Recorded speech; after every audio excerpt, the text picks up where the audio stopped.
Good morning, my name is Przemysław Kwiecień and you are watching weekly XTB weekly trading webinar. So today the topic that I prepared for you was mainly around the FOMC meeting which we have this Wednesday. However, obviously we'll have to focus to a significant extent on what's going on in China, because this is really the top news on Monday morning, and actually this is something that may overshadow the Fed and the Fed policy this week and maybe even in weeks to come. So let's start with this top news and why is this so important for markets today. So as you can see on this chart on the right hand side, this is the chart of Chinese developers, and it's nothing like the Wall Street bull run that you are probably used to right now.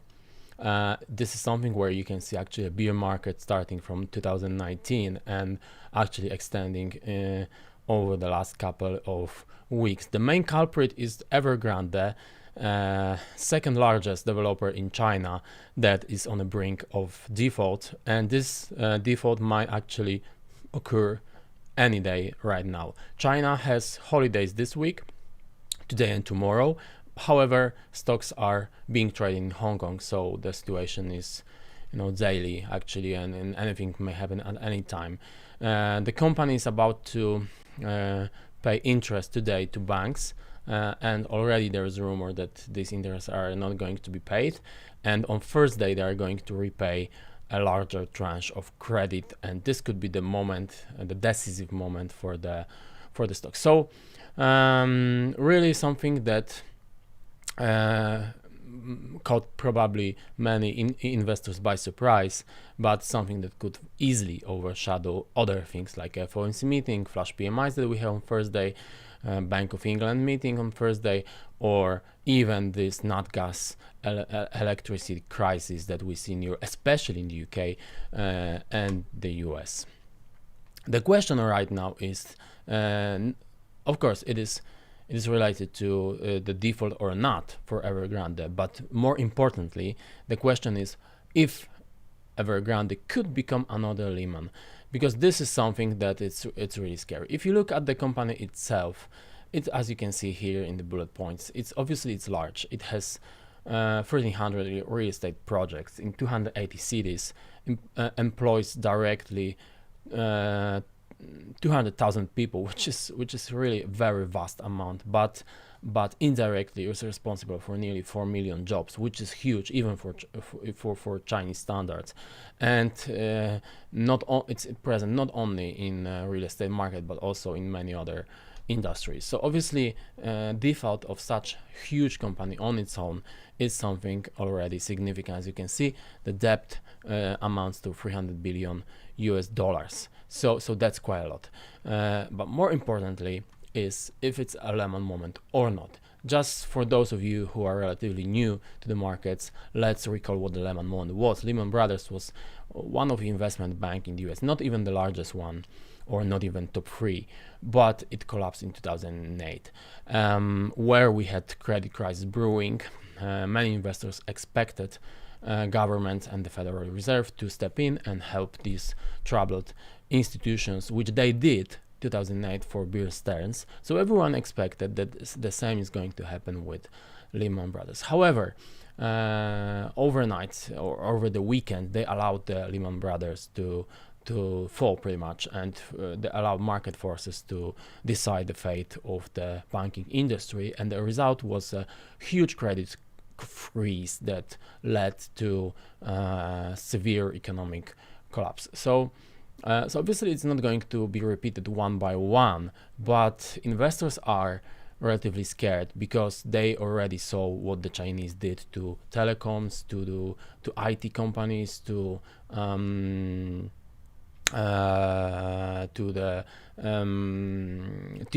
online teaching services and so on and so forth. So there was a lot of crackdown already, and it's not a secret that Beijing, they don't like the housing market situation, where there's a lot of houses, where there is a lot of real estate projects, but they are very expensive, and obviously they are finding buyers among those more prosperous Chinese citizens, whereas a lot of citizens cannot allow to buy a flat or buy a home. So so obviously there is a fear that they can use example of Evergrande just to let the company fall and only take care about banks, about home buyers, clients of the company, but they may actually allow some kind of default. And we know with defaults, it may never go as planned. So the risk is that there will be spillover, there will be some kind of credit freeze in China, there will be some dominoes falling, and that could spill over to the global economy, because obviously China is so important for the global economy, even more important year after year. So this is something that we cannot really predict day from day. As I said, first day is important because there is this tranche to be repaid, but actually we need to watch from signs from Beijing. It looks like the company will not make it on its own, and unless some kind of aid is being delivered, it may so bigger thing might unravel. So far, if you look at the market reaction, it's very clear in China, even though, like I showed in this presentation, real estate sector is relatively small in the largest indices. For the Hang Seng, it's few percent. For MSCI China, it's less than 4%. So it's not like stocks of developers will really pull down these indices directly, but they can do it, and that's what we are seeing indirectly. As you can see, Chinese composite, which is Hang Seng China Enterprises CFD, was already struggling for a long time, right? And this is just another blow. And if we see some hectic default, this obviously can have much bigger spillover effect, even if the company or the whole real estate sector is relatively small in the index compared to technological or financial companies. So this is obviously the largest reaction, but we already have some ramifications for global markets, and this is when things are becoming interesting. If you look at the DAX, you can see already the 2 days, 2 very red days. Of course, there are other factors like this energy crisis, like what the data shows us, that the peak might be already behind us, something that we'll discuss in a minute. But obviously what we are seeing in this part is this spillover effect that I'm talking about, and already DAX is looking at the possibility of this correction spinning a bit out of control, because so far it's just testing this very important support of this less inclined channel and one-to-one relationship to what we saw in early July. So unless things improve quickly, because we get some aid, we get some plan from the Beijing, and we have a wave of optimism already in the afternoon, which is very possible.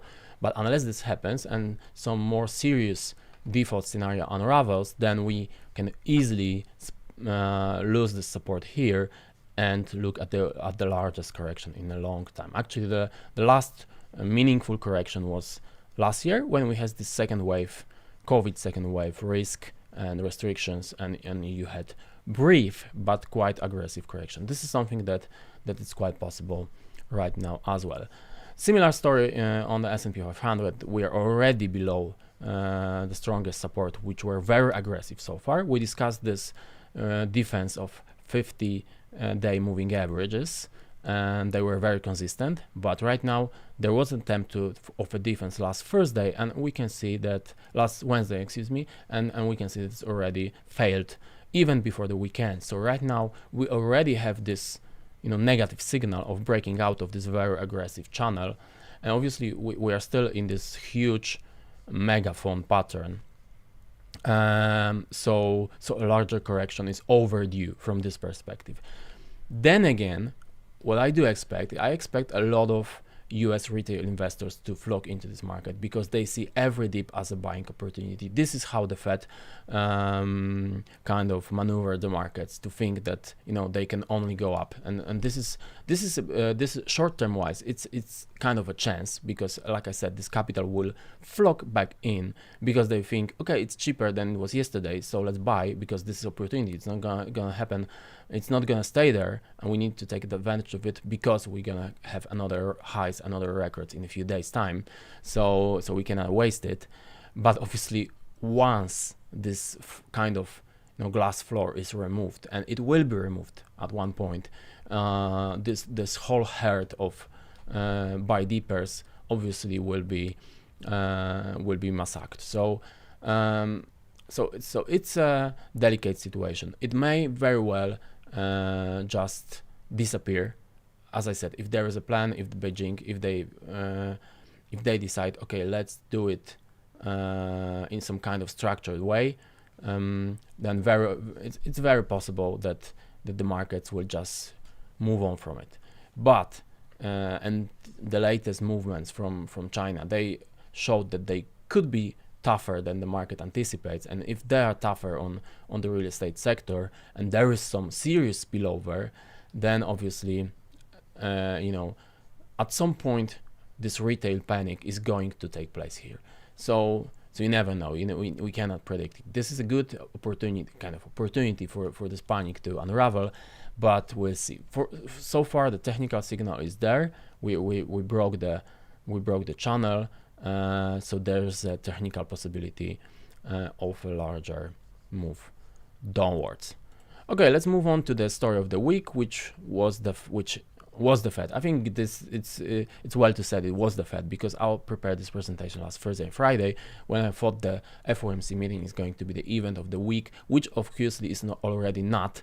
But let's take a quick look at it because we have the FOMC meeting and the decision on Wednesday afternoon, 7 p.m. 7 p.m. is going to be the statement and the decision, and 30 minutes later we're going to hear from Powell during conference. But I wouldn't expect fireworks. So why not? So obviously, from the economical point of view, any tightening is already overdue because there is a huge excess of demand, as we can see here. It's not a crisis anymore. Here we had a crisis, but here, because of this huge fiscal intervention, U.S. households have more money than ever, and they are spending it. So unless you taper this demand somehow, this will obviously make all these issues that the US economy already shows, like increased inflation, like supply side constraints and so on and so forth, they will just become more severe. But the Fed, they will use this one-off data from last month to argue that they need to wait. So first of all, just let me remind you that the NFP report was weaker than last 2 months. So the Fed, they say, okay, we are not sure about the fourth COVID wave. Yes, it is already in the decline, but when I hear from Powell, I have an impression that he just looks for any opportunity, for any excuse not to move on with tapering, and he will find the latest NFP and the latest inflation, which was slightly lower than last month, even though it's still high, and even though with this nat gas crisis and electricity costs on the rise, it's sure that inflation is going to remain an issue, and it's very likely that it's going to be even more serious than it was anticipated. So it's going to be more and more difficult for the Fed to move on, because the indices, they already show that even though cost levels are high, then the output is already declining. So this is going to be an issue for all the central banks, and especially for the Fed, where they had some good window of opportunity to start tapering in the spring. They obviously didn't do it for political reasons and because they are servants of Wall Street. But right now it's going to become more and more difficult. So what to expect? So I expect the Fed to just kick the can down the road once again, and say, okay, you know, we are looking at the conditions, we are worried about the labor market, we are thinking about tapering later this year, but without providing a specific date. So you could argue that this is a relatively dovish message, and it is, and the chance of really being any more hawkish looks very, very thin, because you only have guys like Kaplan and Bullard at FOMC who demand immediate response. So they can dissent, then we can have dissenter for the first time in a long time, but that wouldn't be really market moving, because markets are aware that the other guys like Williams and Bostic, they support Powell, and therefore any chance of, you know, specific action already or specific declarations, which would be very US dollar positive, it looks thin. But then again, if you look at the dollar, it's already quite strong. But then again, so you could see, okay, we are close to the support, so it's a good place for a potential rebound on the dovish of OMC. Yes, technically it is, but the truth is that if you look elsewhere, to the Euro area, to UK, to Japan, there is not even a talk about any real tightening. So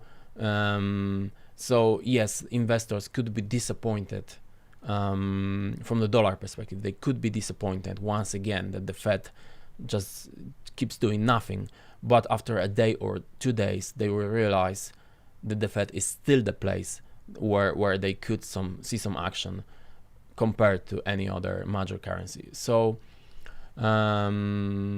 therefore, I wouldn't expect really any strong rebound here or lasting rebound. And actually, if we can see some deterioration in sentiment from where we are right now, so if we see these issues in China really becoming serious, then actually it's dollar positive, because, you know, in any crisis, the immediate response is to flock to US dollar, because this is where the liquidity is needed. It has also direct ramifications for gold, because gold has been very closely linked to the US dollar recently, and therefore, yes, the dovish Fed, it could be gold positive in a very short term, but just as well, this situation that we have right now, if it strengthens the dollar, gold could see another strong decline, as we saw it in August, and this is something that I would, you know, kind of hunt for. Okay, last but not least, and the other things to have an eye on this week, which other than the Fed, it's kind of super Thursday because we have Bank of England. I wouldn't expect anything relevant from it, as the bank already, you know, ignored certain data. However, we saw higher inflation in the UK, so maybe this is something which that could have some Bank of England and MPC members starting talking about some tighter policy, but we'll see. That's on Thursday. Bank of Turkey, and more importantly, flash PMIs for September. So this is important because, as I showed you here, the economy is already, it looks like it's past the peak, and if we see a confirmation, this will be obviously market negative. So this is something that I will have an eye on. But to start the week, we obviously have this Evergrande and China. This is something that is going to be nearly entirely the main theme today, at least, and we'll see following days. So please stay with us in the news section of platform and the mobile application. We'll try to provide you as many updates as possible, and we'll also be there for you on Wednesday evening at the Fed, and obviously on Thursday with all of these relevant releases. So stay with us in the news section, and I see you next week. Have a great time. Bye.